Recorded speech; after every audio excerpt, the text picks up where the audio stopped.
You're listening to the Fresh Hell podcast.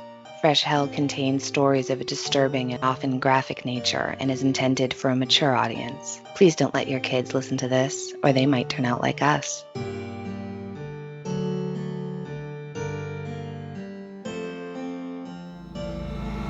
Are you into the secret histories of exorcisms, Christmas massacres, killdozers, and concert disasters? How about haunted mansions, the Philadelphia experiment, the Dorm of Death, or candy corn? Then you're gonna love Ghost Town, a hilarious and sometimes not so hilarious twice-weekly podcast. On Wednesdays, we discuss the secret history of an abandoned, unexplored, haunted, or mysterious place from anywhere in the world. And on Fridays, we cover an amazing historical failure from any time in history. Ghost Town is 100% safe and legal. We guarantee it. It's also fun, spooky, and can contain a riot, A massacre, a murder, or an arch deluxe. I'm Rebecca Lieb. I'm Jason Horton. And this is Ghost Town. And you can find Ghost Town wherever you listen to podcasts.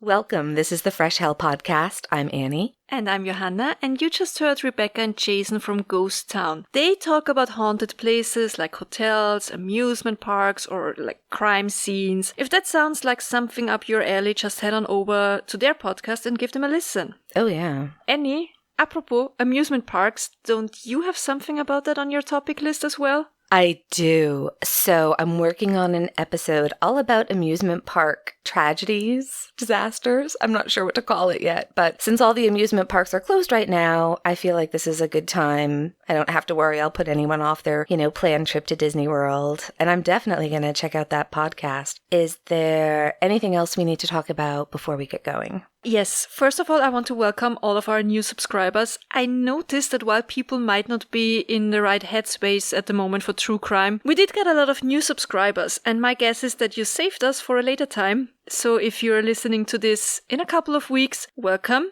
See, we got through this. We did it. We love to have you here with us. Definitely. And another thing I want to mention, we got a lovely review from Sweden by Berit Bofink. Hej, hur mår du? I hope I didn't botch it completely now. And they mentioned that they wished we would have a webpage so that users or listeners without Facebook could go and look at all the photos. We do have a page at www.freshhellpodcast.com, and there you can find all the links to our sources. We cannot share most photos on our page due to copyright issues, and that's why we always prefer to post the links to all the articles, to all the photos in our closed Facebook group. So yeah, that's the reason why. Annie, something you want to mention? Oh, yes. So we received a message from a listener asking us to please add sexual assault and rape to our trigger warnings in the beginning. We always tried to add those warnings, and we're very sorry if we forgot to mention them in some of our episodes. We do try to be mindful about those warnings, and we will definitely be more cautious about it from now on. So thank you very much for that email. There is no sexual assault of any kind in today's story. I was actually trying to find a topic that wouldn't just stress everyone out more, and since almost no one is flying, I thought we would discuss a hijacking, because we haven't done one before. But this is also not the story of a passenger plane. In today's episode, we are going to talk about a FedEx cargo plane, which might not sound very exciting, but I promise it's a really incredible story of survival and skill. I personally do dig airplane crash and hijacking stories ever since I was a flight attendant. Of course, especially the ones where people survive due to skilled pilots or through unbelievable survival skills. Mm-hmm. So I'm all here for it. And yes, I have to agree, it's a bit hard right now to come up with topics that won't bum us all out even more. But Annie, I think you made a great choice here. I can't wait to hear what you're going to tell us. Good. Okay, so I'm going to tell you about the hijacking first, and then afterward we will chat a bit. So if you're a listener who hates the chatty part, you can skip it at the end when we're done, which is how we usually try to do things. Sounds good to me. Any warnings? I'll be talking about a pretty amazing fight and some graphic injuries, but that's about it, sort of PG.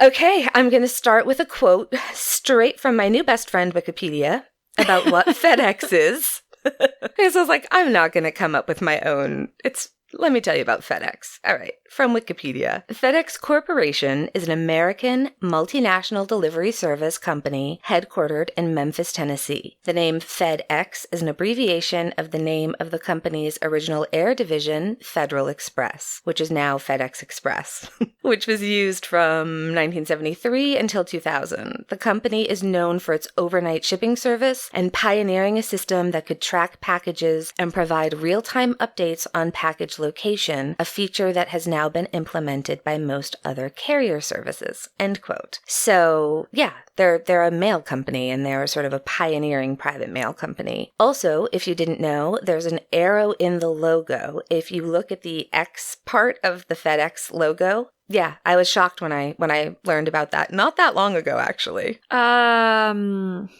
not sure what you mean exactly. Yeah, so I'll post a photo, but if you look at the bottom of the E and the left side of the X in the word X, there's an arrow pointing to the right. And once you see it, it's kind of hard to unsee. I'll post a photo of it so you'll know what I'm talking about. All right, so FedEx is just a giant shipping company, and it's no surprise that they own a fleet of aircraft in order to ensure that all those overnight deliveries are made on time. Now I'm going to talk to you about planes. My husband is actually really into planes, but most of this information I also got from Wikipedia because planes. All right.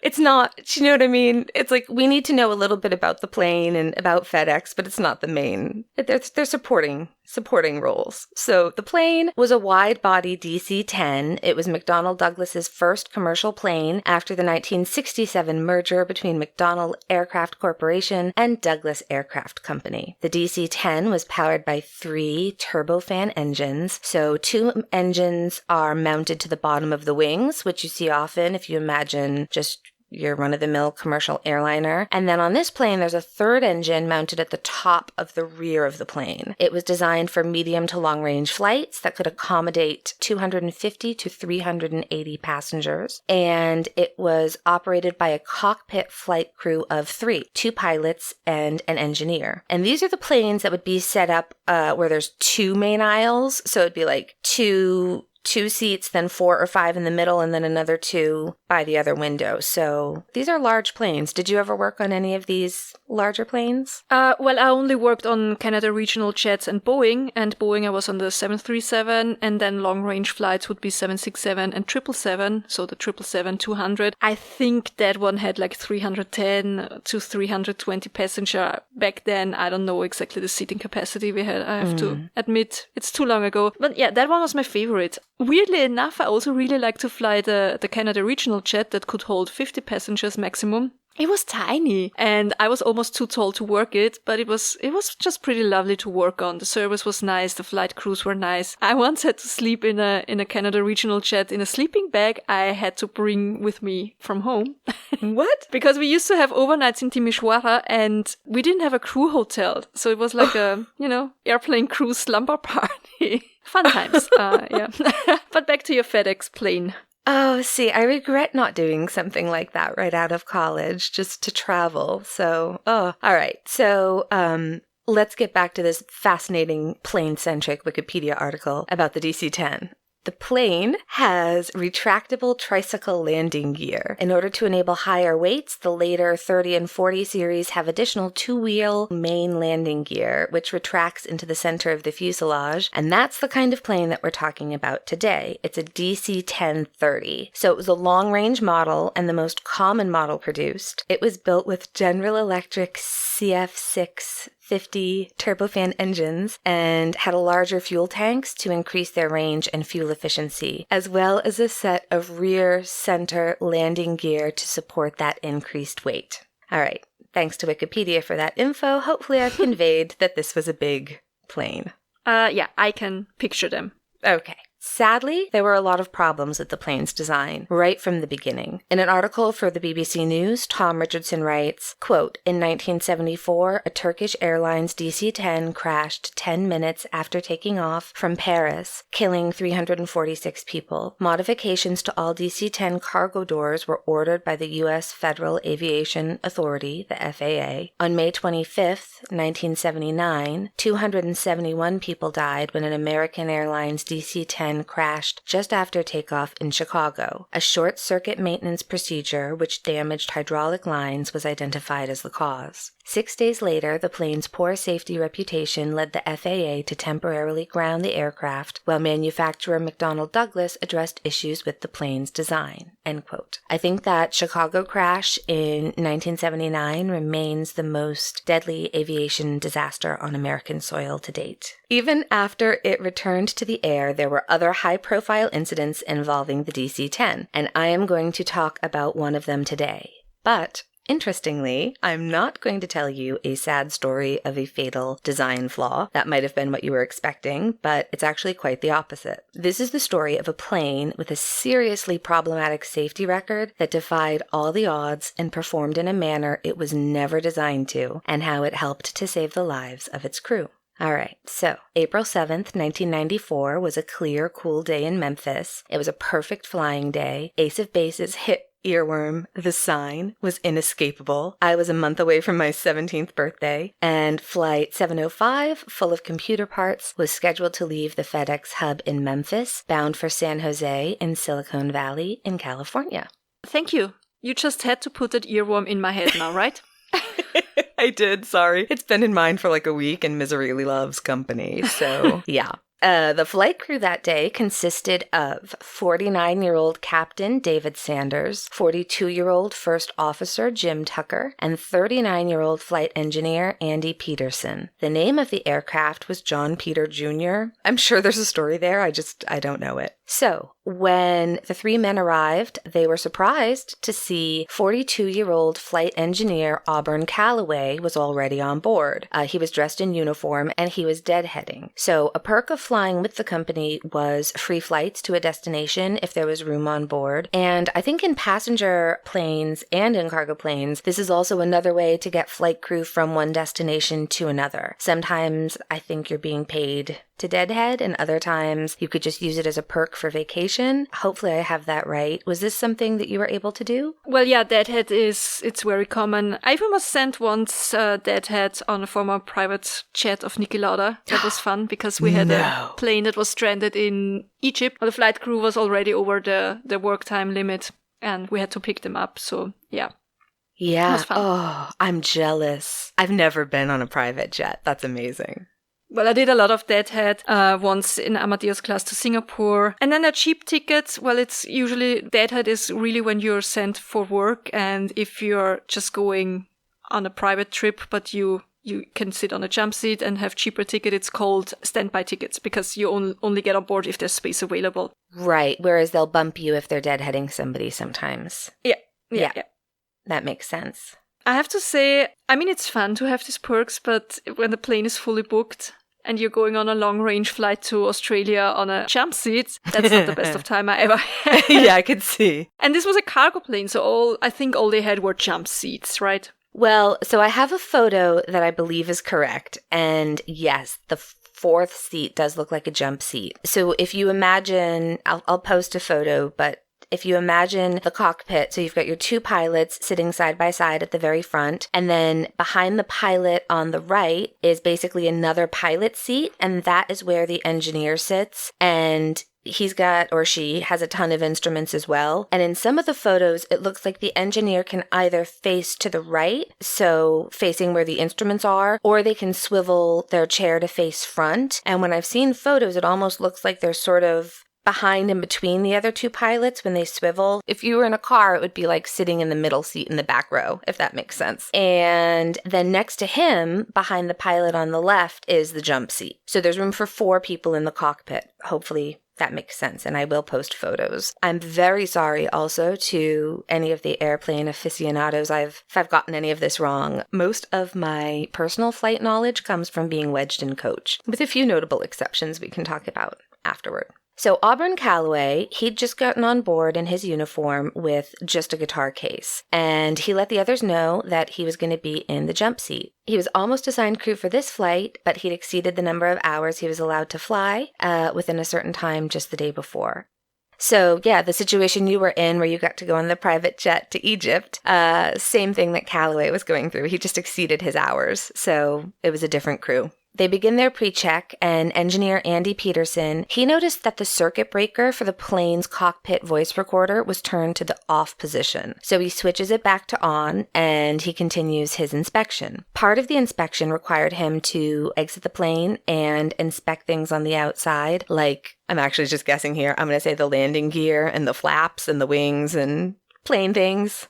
Yeah, so he does that. He goes around the plane, the exterior, everything's great. And when he gets back on board, he sees that the fuse for the voice recorder has been switched off again. And now he's worried about it because if this doesn't work, they don't fly. And not only do they not fly, but it means huge delays for everyone, right? Because it's a giant cargo plane absolutely filled to capacity, and they would have to unload, it would be a whole thing. Fortunately, he was able to keep it in the on position long enough to satisfy himself that it was just some kind of fluke and it was now working properly. So eventually all of the pre-flight checks were completed and found to be sound, and the plane lifts off the ground in Memphis, headed for San Jose. And everything was normal until about 30 minutes into the flight at an altitude of around 19,000 feet or 5,791.2 meters.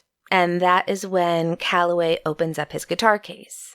And if you're remembering that time I was forced to listen to a tour bus driver give us a harmonica concert, sadly, that's not the way this is going. It's infinitely worse. There's no harmonica in that guitar case. Even worse, there's no guitar in that guitar case. This was before 9/11, and flight crew didn't go through any kind of security, so nobody knew that there wasn't a guitar in the case, and inside instead were several framing hammers that weighed about 20 pounds, so a little over 9 kilograms each, so really heavy hammers, a couple of small sledgehammers, a knife, and a spear gun. It's crazy to think about it nowadays, but yeah, when I was a flight attendant, I started in March of 2001 and I was a flight attendant until March of 2006, so 5 years exact, which means I just started out 6 months prior to 9/11, and yeah, we were not checked before going on board at our home base, but also most of the time not even at other airports. It's unbelievable nowadays, like the difference, yeah.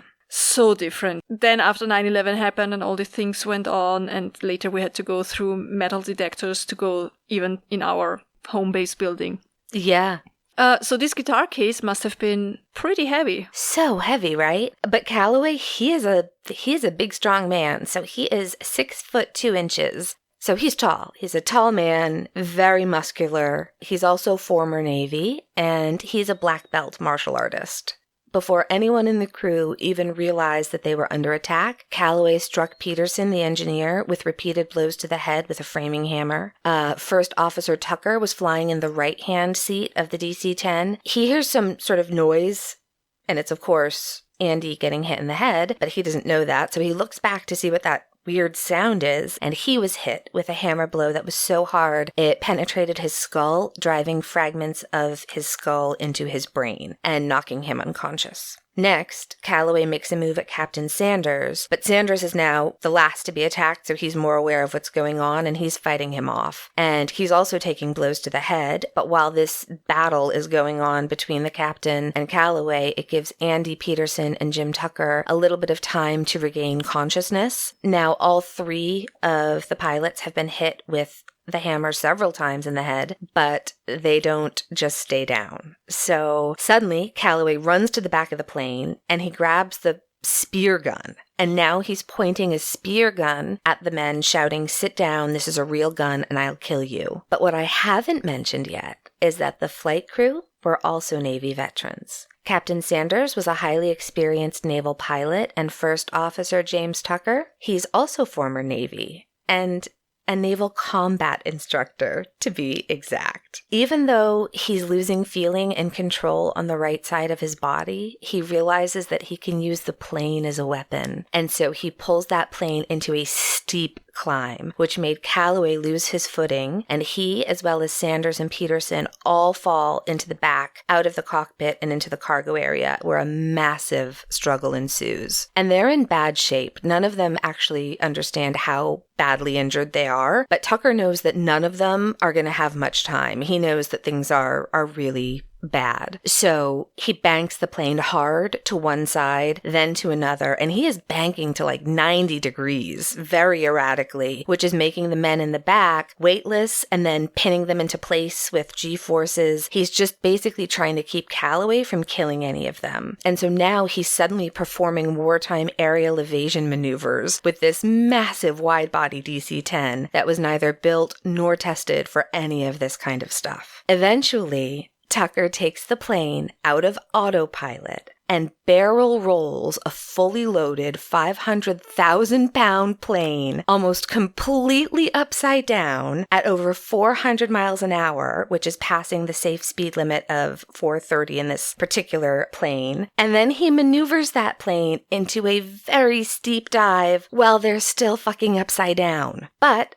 his own severe injuries, the G-forces, are impacting him as well. And now he's really lost all use of the right side of his body, and it's really hard to pull out of that dive on his own. He's only got half of his body working. The other control is locked and he can't reach it, and they're plummeting to the ground, upside down, passing 500 miles an hour, which is 805 kilometers an hour, and then at speeds higher than the speedometer on the instrument panel can measure. The plane is shaking, the wings and elevators are stressed, they're fluttering, everything is fucking rattling all over the place, but it holds. And he's finally able to get the throttle with his left arm, reaching across, pulls the plane back up, and gets out of that dive. And he calls for help. In the meantime, Captain Sanders and Andy Peterson are in the back fighting off Calloway, and they're able to get one of the hammers, and they hit Calloway and knock him out. Or so they think, because he pops back up like the fucking slasher in a horror film, and he's coming back at them again. And at times, they had to put the plane on autopilot, and all 3 members of the crew are fighting with Calloway, desperately trying to restrain him, and there's just no one's in the cockpit, no one's flying the plane. Air traffic control at one point is trying to radio them back, and there's just dead air for what must have felt like forever, because all 3 were fighting Calloway in the back. And remember, they all have pretty severe head trauma. But then the captain gets the hammer away from Calloway and hits him enough to subdue him. I think he might have thought he'd killed him, actually. And they're able to call Memphis air traffic control again, and this time it's Captain Sanders. He tells them the situation and he requests assistance on landing. And he also has to ask for help finding Memphis, because they're so injured that they're struggling to stay conscious, much less figure out where they are, and also they need to fly this plane. So we'll play some of that audio for you now. I believe the first officer that you'll hear is Officer Tucker, and that's just after he performed the barrel roll and dive. And then there's silence with air traffic control trying to call them back. I think they've then edited out a long period of silence, but then you'll hear air traffic control trying to hail them, and Captain Sanders will then come on. He's now flying the plane while his crewmates are trying to keep Calloway restrained. So here is some of that audio.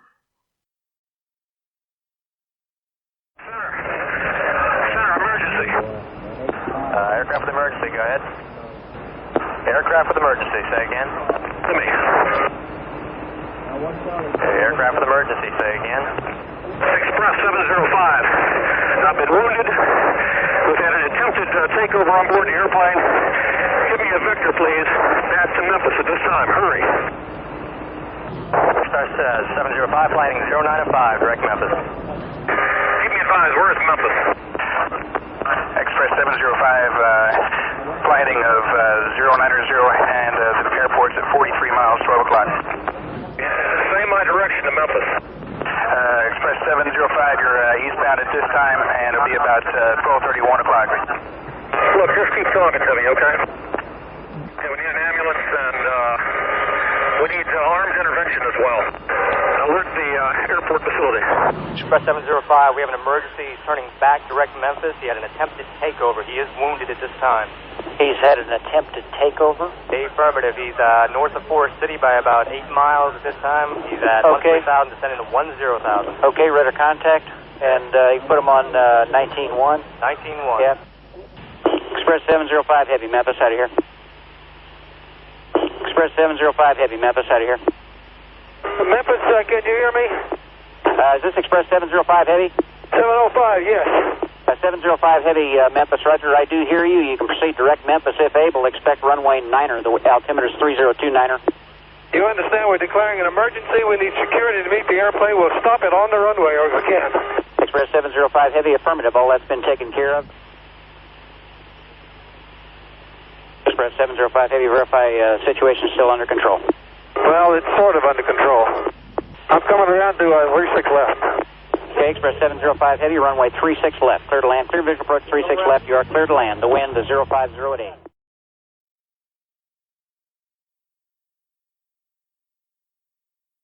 Okay. You'll notice that air traffic control doesn't repeat back that they have a hijacking or ask any other questions. And I guess this is intentional because air traffic control doesn't really know what's happening on board, and they don't want to risk letting the hijackers know that there's an armed response team waiting for them to land. It's the smart way to do it. So that's makes sense. Yeah. So if you're wondering why they weren't, what's happening? Is everyone okay? That's why. And I think now is a good spot to pause really quickly for a quick word by this week's sponsor, Best Fiends. Annie, I think I'm catching up to you. I'm at level 564 now. What do you say? Oh, that's in the clouds, right? The cloud levels? Yeah. I just couldn't stop lately. The design of the bugs, they're so cute. Helping me to relax a bit. And time just flies by whenever I sit down to fight the slugs, which are cute too. And I almost feel bad. I know. But they're going to eat all your plants. So it has to be done. And you're definitely catching up to me. Yeah, I love all the in-game events that are happening right now. They always have different challenges. And right now there's an Easter challenge and there's like a Mad Hatter Tea Party challenge, which I'm loving. Plus, as always, catching and defeating those garden slugs. It's just so satisfying. And I just found a new bug in a crate that I opened with, the keys. Now I'm trying to get that sucker leveled up. I loved it too. Training the bugs, leveling them up. See what they can do. Yeah. Engage your brain with fun puzzles and collect tons of cute characters. Trust me, with over 100 million downloads, this 5-star rated mobile puzzle game is a must-play. Download Best Fiends free on the Apple App Store or Google Play. That's Friends without the R, Best Fiends. So they need to land the plane, and it's way too heavy to do this safely. Remember, it's still got all of that cargo, it's fully loaded, and it's full of the fuel that it would have burned up flying to California. And so all this extra weight is going to make it really hard to stop the plane on the runway once they land. But the captain doesn't have anywhere safely to dump the fuel, and they're coming in way too hot for the runway. So yet more impressive aerial maneuvers are made in order to reach that longer runway and land the plane safely. It's absolutely amazing, honestly. And an article for the State Aviation Journal by Penny Rafferty Hamilton, Captain Sanders is quoted as saying, quote, "Committed to land, I had to fly the airplane. I flew the airplane as fast as I could safely. All my training told me to fly below 210 knots, but not knowing how the hand-to-hand fighting would come out, I knew I was coming in high. I only heard one warning alarm in those final minutes because I was focused on getting us all down safely. If you listen to the cockpit tapes today, warning alarms are blaring. The controllers had given us runway 9. Heavily loaded with fuel and cargo, with lots of airspeed, I requested the longer 36 runway. They gave it to me. After we landed, the emergency responders had to climb into the airplane via the escape ladder and emergency slide. It took them a while to get on board." End quote. And then there was another article for Commercial Appeal by Max Garland. And in that one, Captain Sanders is quoted as saying, quote, "Quite honestly, we never saw ourselves as heroes. It is our Navy training that allowed us to see what our limitations were in an airplane. It's like a race car driver knowing how close he can get to the wall." End quote. Yeah, they're totally heroes.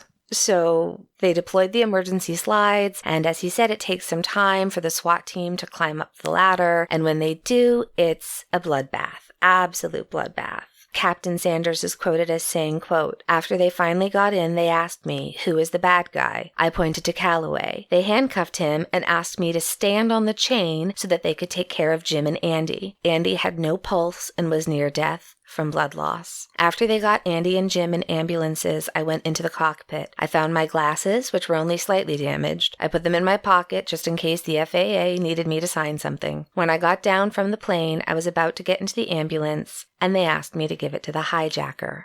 You know, they say how you deal with change is a measure of character. To be part of Federal Express and an aviation team is to be bigger than you are. It enhances your life. It is a life changer," Sanders concluded. End quote. he did give that seat to the hijacker. Engineer Andy Peterson was the most injured. He had a fractured jaw, a fractured skull, which had severed his temporal artery, causing massive blood loss. As you heard earlier, when they first reached him, he had no pulse, so it's a miracle that he survived. Pilot Jim Tucker, who had flown all those incredible aerial maneuvers, his jaw was dislocated, his skull was fractured, causing permanent motor control issues on his right side, and his face was a mess because Calloway had tried to gouge out one of his eyes, causing him to permanently lose some of the vision in that eye. He was also stabbed repeatedly in his right arm. This part made me cry when I first read it. So he was talking about how at first he could remember all of the call signs of the airports all around the world, but he couldn't remember the names of his children. It's just... oof. So both of them had a lot of surgeries and long hospital stays and lots of physical therapy and hopefully psychiatric therapy as well, but I'm not sure about that one. Captain Sanders was a little bit better off. He also suffered, obviously, traumatic brain injury, several deep gashes or stab wounds, and they more or less had to reattach his right ear, but I think he was able to go home later that night while his co-workers did have to spend a rather long time in the hospital. I know that Calloway was also seriously injured. I'm amazed they didn't kill him. These men really are heroes. It's unbelievable how this man must have been fighting that I guy. know. Do you know how at the end of action movies, when all is over and all seems to be well, I have to tell you a little secret. I'm the person who always thinks about all the injuries the characters now probably have and how much time they will spend in the hospital recovering. It's fun. I'm fun. I'm a fun person. I'm the same. I'm exactly the same. In fact, I just did it to Paul last night. We caught the tail end of the movie Dodgeball. We watched like the last half of it. And during the if you can dodge a wrench, you can dodge a ball scene, I turned to Paul and I was like, he would never get up from that. And Paul's looking at me like, we're not watching a documentary. This is Dodgeball. But yeah, I'm exactly the same. It's like, no one's going to recover from a wrench to the face. Ugh. I'm glad I'm not alone with that. No. Okay, but in all seriousness, that was unbelievable, the flight maneuvers these guys did. It's amazing. Yeah. Yeah. Do we know what was the hijacker planning to do? Like, why? Why did he hijack the FedEx plane from the company he was working for? I know. Okay. Make it make sense. Yeah. So, as I mentioned before, but we'll repeat again for people with memories like mine. So, Callaway also worked for FedEx, and he was also former Navy. The problem was that it seems in order to get the FedEx job, he had lied in his resume about the number of hours he'd flown. I don't know if it was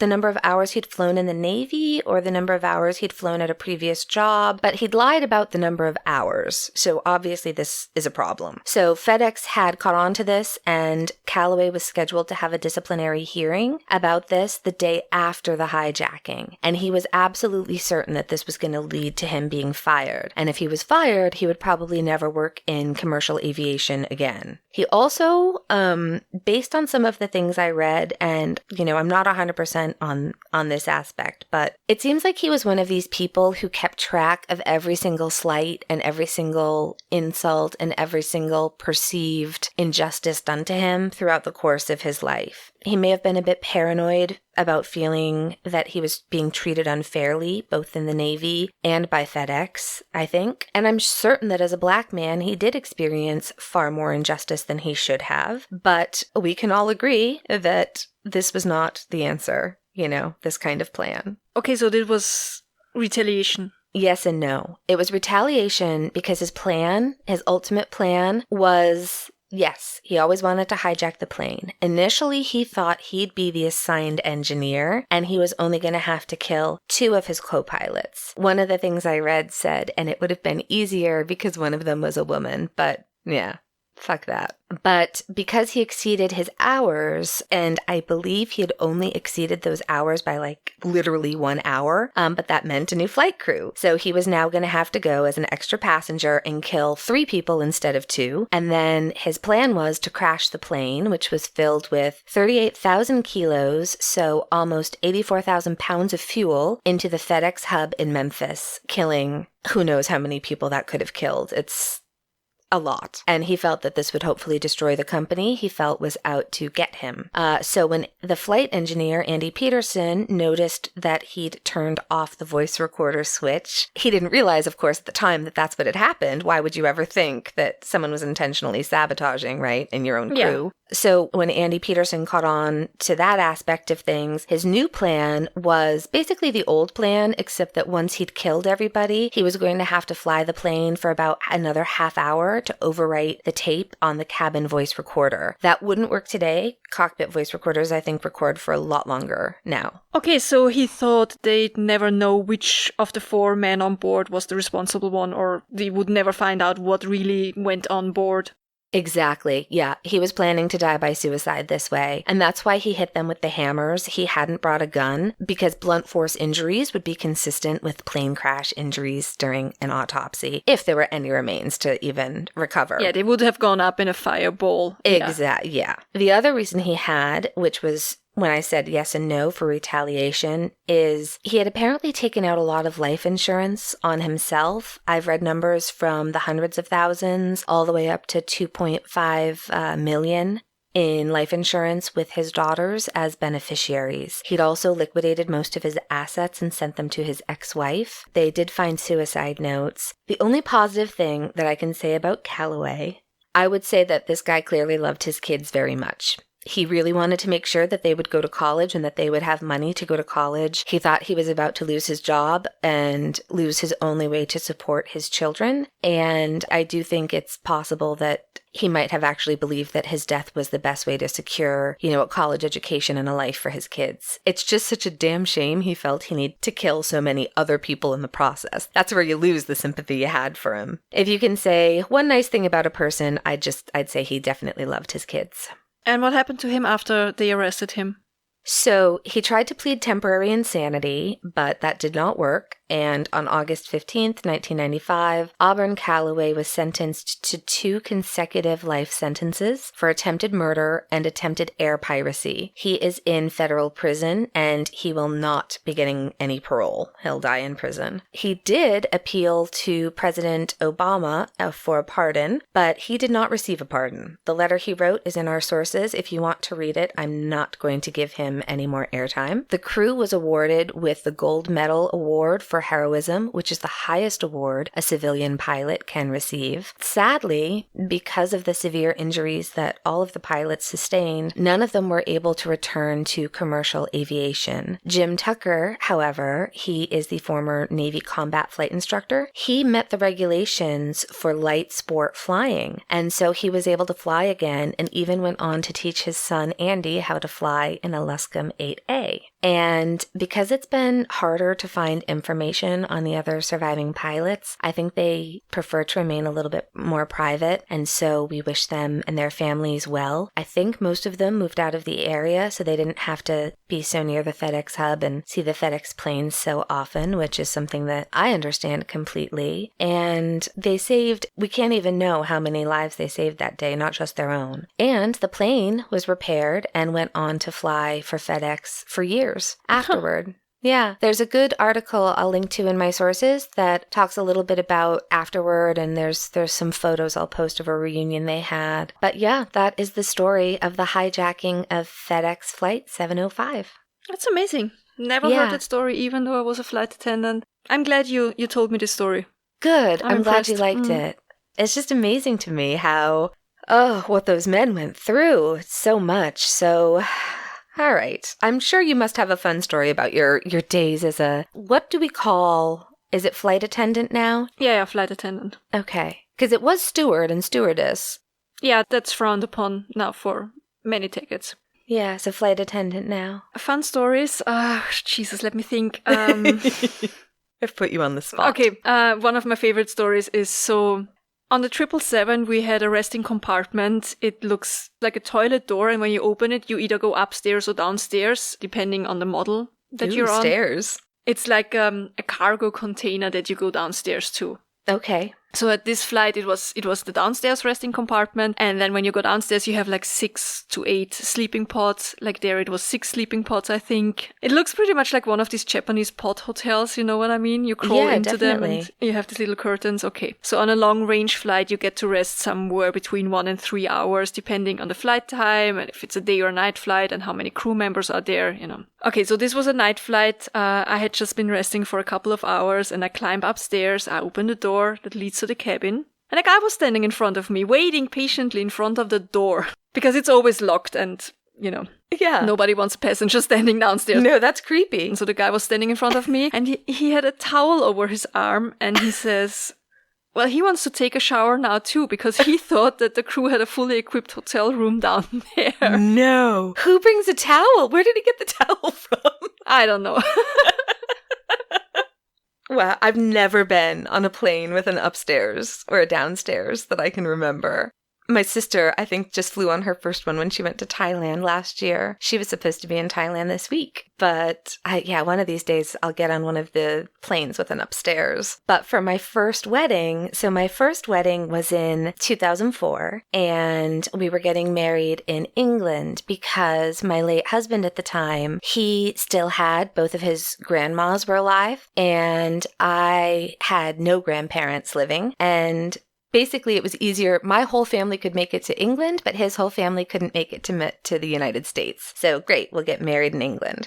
I was looking for tickets for our flight over for the wedding. And on one of these popular second-party websites where you can, buy your plane tickets cheaper, they had the price for a coach ticket for first class. So I called and I said, I think there's a problem here. And they said, well, as long as it's a published fare on our website, then we'll honor it. So I was like, great. So it was the week the Concorde was ending. And I think that was actually part of it. More on that later. So I booked it. I called everyone we knew that was coming over for the wedding and told them. And so my dear friend April, who I mentioned in the Halloween episode, she and her husband were the other ones who also snagged that fare. Then there was like a 7-month battle with the travel website and British Airways just for months and months and months. And they said that my ticket was for the Concorde. And so it was really a coach ticket. Can you imagine saying flying the Concorde was the same as a coach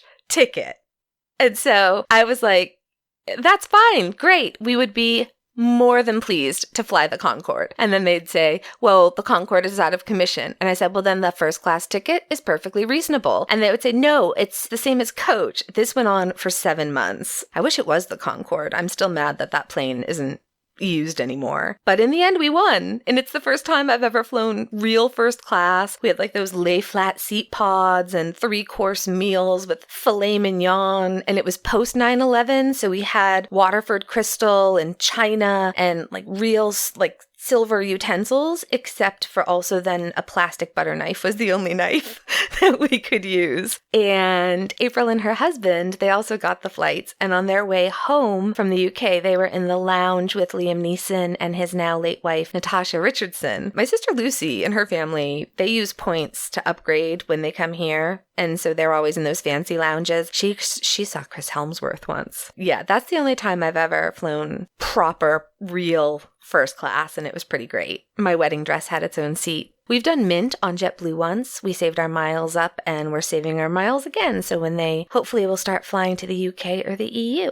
I have another great story because you mentioned first class. So I used to work in Amadeus class most of the time, which was our business class. We don't, in Austrian Airlines there, or Lauda Air back then, there is no first class. But the Amadeus class, it has pretty much first class service. It just doesn't have sleeping pods or you can't recline all the way, but I'd say it's like a mix between first and business. It's pretty good. It's good. It sounds good. I love that it's called Amadeus. Did anyone during turbulence ever yell out, "Rock me Amadeus"?